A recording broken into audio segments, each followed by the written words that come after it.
Hello everyone. Today's session for Colorado Spring Conference is Build Cloud Native .NET Core Applications for Azure. So let me introduce myself before getting into the session. I'm Menaka Bhaskar Pillai. I'm working as an associate software engineer at Accenture. I'm a C Sharp Corner MVP and Azure and .NET certified professional and as well as a blogger. This is my medium where you can contact me for any clarification or for any doubts. So, what is about today's session of building a cloud native .NET Core application for Azure? If you see, even it is a .NET or Java, anything, the usage of on-premises, either in a data storage or in a any other wherever we use on premises is very less comparatively now, because of the generation of cloud that comes into an action, to make the use of available cloud services and make the work ease as well as the efficient, we are migrating all our work to cloud. So that is a very important concept that need to be understand while we are working in any platform, either it's a .NET or Java or anything. So why I choose a cloud native as a .NET Core application? The prior thing, I'm a .NET developer, so I can use my .NET skills with cloud. If you are a Java developer, the all other options are similar, but it's vary for the platforms. So the second thing, why I choose .NET Core instead of .NET Framework. You already know the compatibility, reliability, and other features of .NET Core like platform independent are being only supported by .NET Core, not by .NET Framework, and that's why modern applications that are developed today are constructed or developed in .NET Core rather than .NET ASP.NET Framework. So that's why I'm choosing how to build a cloud native application of .NET Core with Azure Cloud.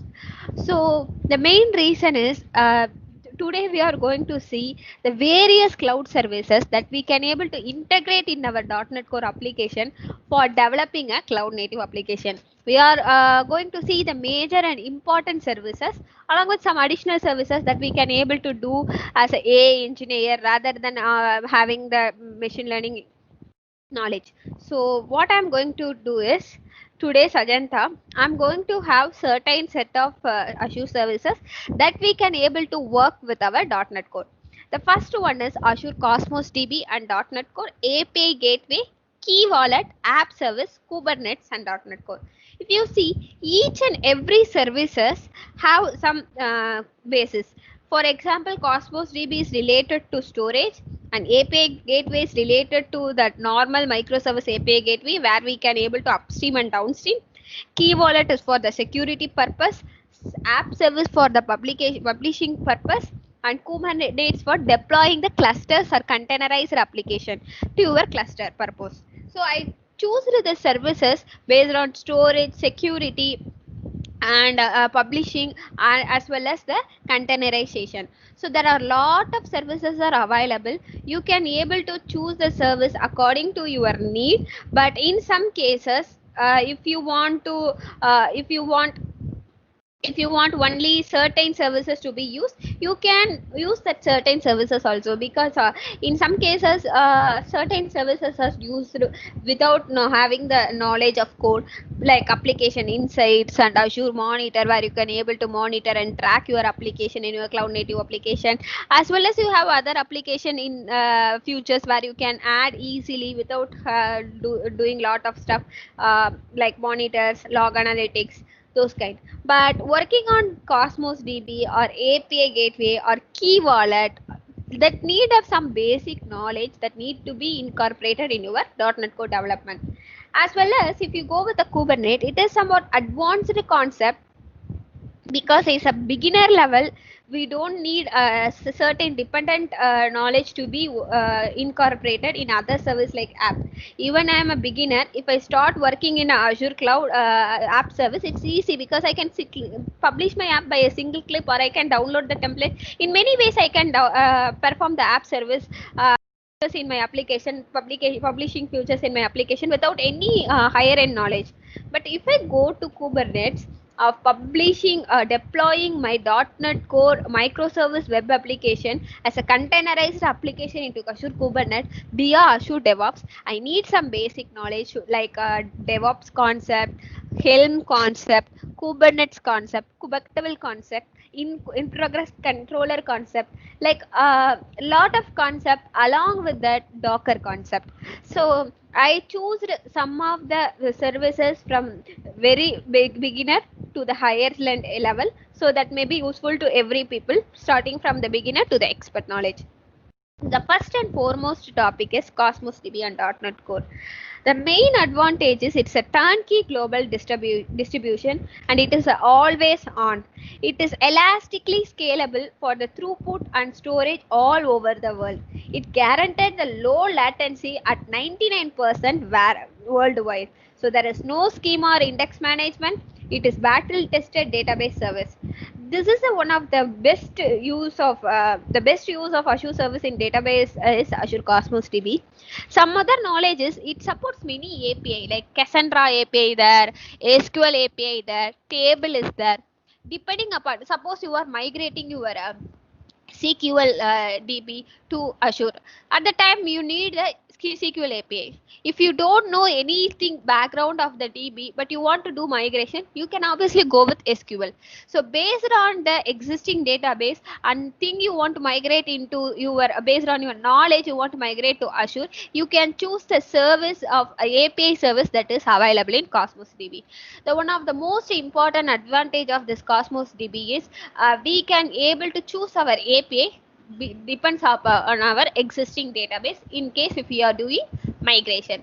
The other thing is we have the consistency model where we can choose the strong to the bounded stainless, where we can able to choose our consisting model, that is read and write operation we can able to adjust in our portal itself. This is one of the main advantage, and all other things like triggers, function activity and stored procedure, everything can be done from your Azure portal itself. So this is one of the good database Azure service provided by the Azure. This is one of the very important services that need to be known. Along with that, we can able to learn blob storage also, that is comparatively simple to Cosmos DB, because we are going to add the file, delete the file, read the file. Those activities can be done by Azure blob storage. So both are like database related stuff. So I mainly took Cosmos DB. So Azure Blob Storage also similar.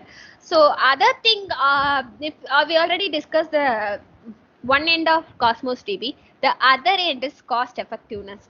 It is little bit costly because this the as a pay, even it is a pay as go service, the cost consumption depends on the throughput. So wherever throughput is there, the cost will be little more. So that is one of the Azure Cosmos DB is on another side. So based on the requirements, based on the business need, but we can choose this Azure Cosmos DB in our .NET Core application. Other than that, if we really want an efficient database system based on your SQL table or any other Cassandra, Mongo API, any API, we can obviously go with Cosmos DB without minding cost. So this is one of the important service. The other services API gateway. If we have the normal microservice application where we used to have a Oscillate API gateway, I probably use Oscillate API gateway. In some cases, we will use Oscillate API gateway. Other than that, we will use many other other API gateways based on the application requirement. Usually, the Oscillate API gateway in .NET Core, we will develop by means of creating a JSON file where we used to write upstream and downstream. We will split the routing to the services. But instead of that, we can able to use Azure API Gateway where it have the additional availabilities like SSL loading, response catching, identity provider, logging, authenticating with routing. So that's quite good because we can able to track the log files and we can able to authenticate the client user as well as providing the SSL offloading with response catching. This is also one of the important thing that need to be noted when we are developing .NET Core application, cloud native application with Azure. This is one of the important service. The other very important service that need to be used when we are building a cloud native application with .NET Core for Azure is Key Wallet. In rather giving the very privacy data like connection string or user credential in app setting.json or declaring it as an environment variable, we can use Key Wallet. It acts as a centralized application secret to monitor the access and use of the resources. Along with that, it securely stores the secrets and keys. It is used for the simplified administration of application secret. So these all are the main advantage of using Azure secret key. So probably we can able to use Azure secret key rather than using or declaring thing as an environmental variable or as a connection string variable in our DB related connection in our app setting.json. So this is one of the main thing to be considered when we are developing a cloud native application. And this is like a quite common and very easiest service that can be incorporated in our .NET Core application rather than using a lot of lines of code. That is Azure App Service and .NET Core. By using a one click, we can able to publish and live your app, and we can able to do the remote debugging with enabled CORS policy and implement authentication within minutes with the deployment starts with scale on demand. So these are the one of the important app service features that we can do for our cloud native application when we are developing via .NET Core. So as I said before, those all are the service that can be done from the end where we don't need to have other dependent knowledge. But when we comes into Azure Kubernetes service, where we have to do some of the knowledge based trainings that related to Docker and Azure container registry or some other. Some cases, some people will not have Docker supported to their Windows. At that cases, they can use Azure container registry. The main use of Azure Kubernetes service to build, deliver and scale containerized application. It removes the complexity of managing multiple container deployed across the multiple server. It implements your containerized application in a portable, scalable and extensible way. It manages the load and it manages the resource allocation along with the scaling. It is used for self-scaling of an application. So these all are the important features of the Azure Kubernetes service. So before getting into Azure Kubernetes service, let me make clear of microservice and monolithic architecture. So from the scratch, we can able to speak. The microservice architecture is nothing. Each and everything will be divided into services rather than keeping in a single package as like a monolithic architecture. So whenever the particular services fail, it will not hang the entire application. So we can able to fix the bugs based on the service which fails without affecting the other services of the application. We can able to establish the communication between the services by means of synchronous or asynchronous. Usually it is quite good to use Azure Queue Storage along with the logic app. So the messaging even can be established between the two services. Whenever one service is updated, the dependent service will update it along with the queue storage as well as the logic app. So this is one of the basic concept of Azure Kubernetes service, microservice and monolithic architecture. Once we are familiar with microservice and monolithic architecture, in microservice we can able to deploy in a single service. As a single service, we don't need to do the multiple deployment. But if it comes to microservice architecture, we need to create an individual app service and we need to publish that. So it is quite hard to do the publishing activity. In case of deployment, we need to containerize that. We need to create an image. We need to push an image and publish the artifact. So that can be done by means of Docker for creating an image. The image Docker image can be created by means of Docker. In case if you not have a Docker that been pre-built in your system, inbuilt in your system, or you have Azure Container Registry, that is also fair and good, where you can able to get an image of the application, and you can able to build an image. After that, you can able to push an image from DevOps end where you need to publish an artifact. Those things can be done from DevOps end. These all are the things that will be done from DevOps end to Azure Kubernetes service for deploying your .NET Core microservice application into Azure Kubernetes end. But in case if you want to deploy your .NET Core app from DevOps starter, I given a demo for that, which will we see today.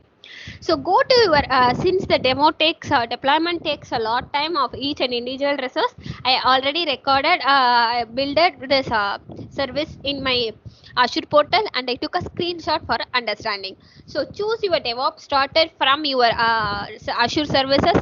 After that, you need to select the framework and application. If I'm a .NET application, I need to choose either it's a ASP.NET or ASP.NET Core, or it is a simple IoT or a SQL database. So based on this requirement, I can able to all the files, dependent files will be generated for the deployment activity. Since it is a .NET Core application, I can choose the .NET Core as a framework. Once it is done, it will take me to the runtime framework service tab, where I'm at the service tab, where I need to create a service project name, and this DevOps organization is organization that is available in your account, Azure account, that linked with your DevOps account. So create an organization as well as the project, or else you can create from here. So this organization will be our existing organization, and this is a demo subscription. After that, I'm creating the cluster. This is where we are going to create a AKS cluster. Either you can use the existing AKS cluster or you can use the new one. So cluster name, location. Since every time it is getting created the node, we need to use a virtual machine where we have the size of the disk and CPU. Based on that, cost will be calculated. Since I'm using a simple application, so I don't need that much size and CPUs count, so I am using with a standard DSV2. So after that, I'm giving done.